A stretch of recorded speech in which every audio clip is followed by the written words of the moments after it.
Hi there, it's Asad Ahmed again. This is part two of the series of financial planning in this era of coronavirus.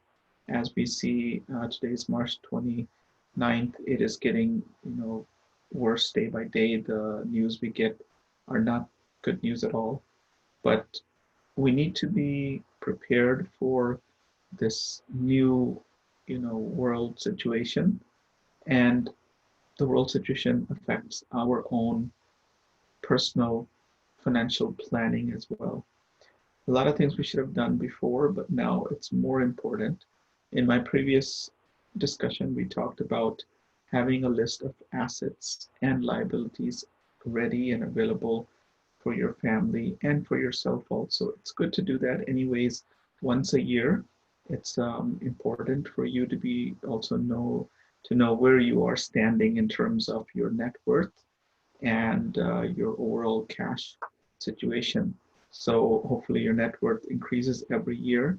It also gives you an idea about how well you're managing money. The second aspect is about your income and your expenses. That is the second thing that we're going to be talking about today.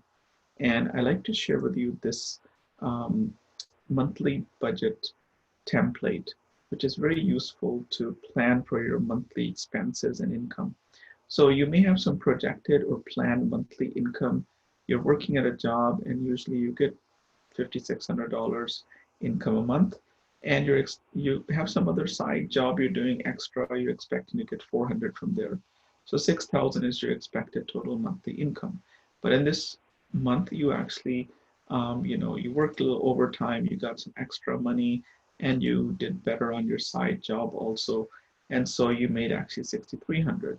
So your actual income is a little more than your projected, which is, good. And so now here in the template, we have a lot of the different costs. We have housing costs, we have entertainment, loans, transportation, etc., which we will take a look at.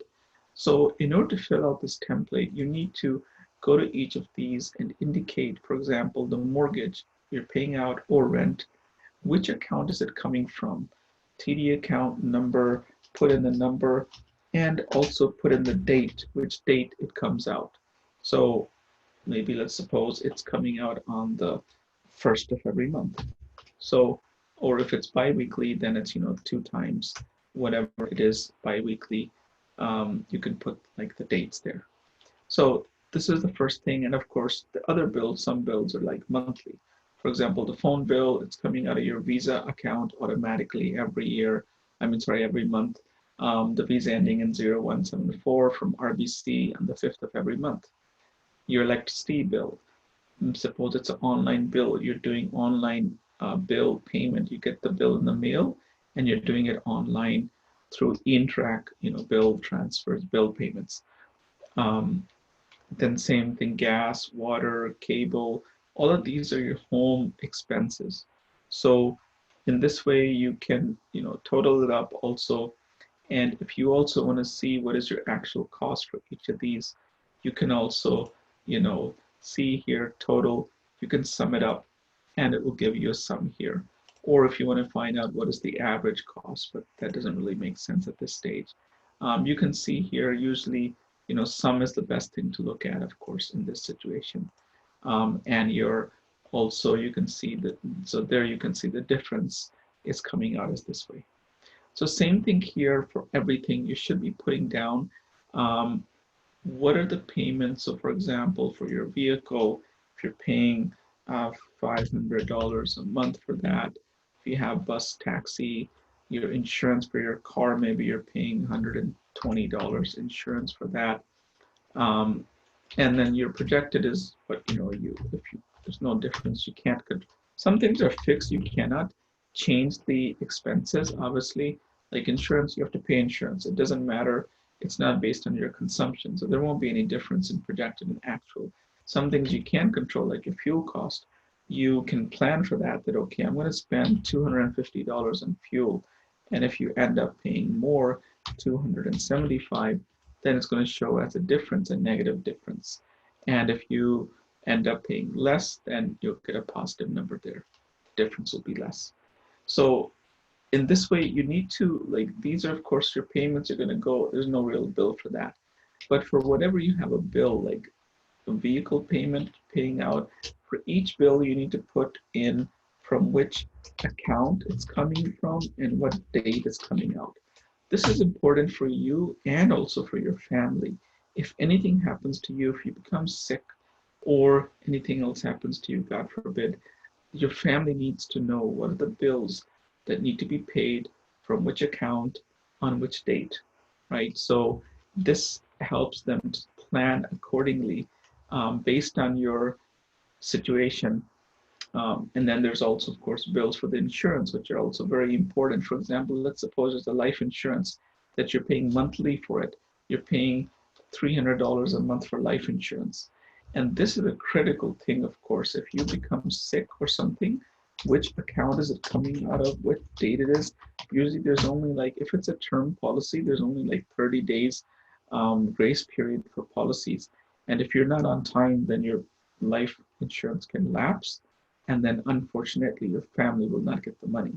So things like this are very important, to make sure if you become incapable, you become, unable to manage your financial affairs, someone in your family competent should be able to know about all these bills, and they should be able to, manage your bills if something happens to you, right?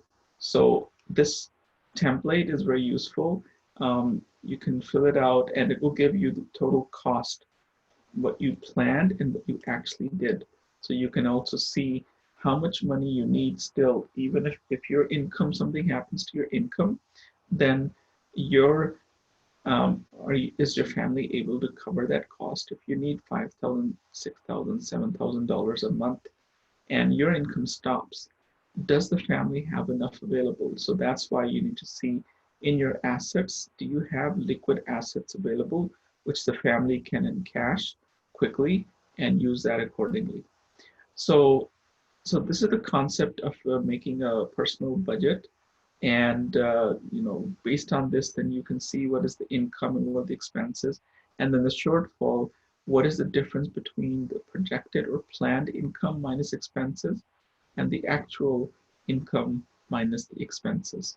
So this helps you to plan your budget accordingly. So of course, as you're healthy and you're okay, you can still, it's good for you to do this and exercise, and then revisit it on a monthly basis, once a month. Just like one day you can plan for the 31st of every month or the 1st or 2nd of every month.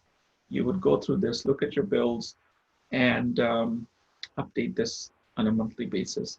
And if something happens to you, then your family knows exactly where to pay these bills to keep your everything up to date, right? As you know, if you miss on your credit card payments, also your credit history goes down and everything, right? So you want to know, they should be knowing that. That's why we said in your assets and liabilities, you should have one printout of all of your credit cards, one printout of all of your investments, your policies, your life insurance policies, and they should know what is happening clearly, so there's no questions later on.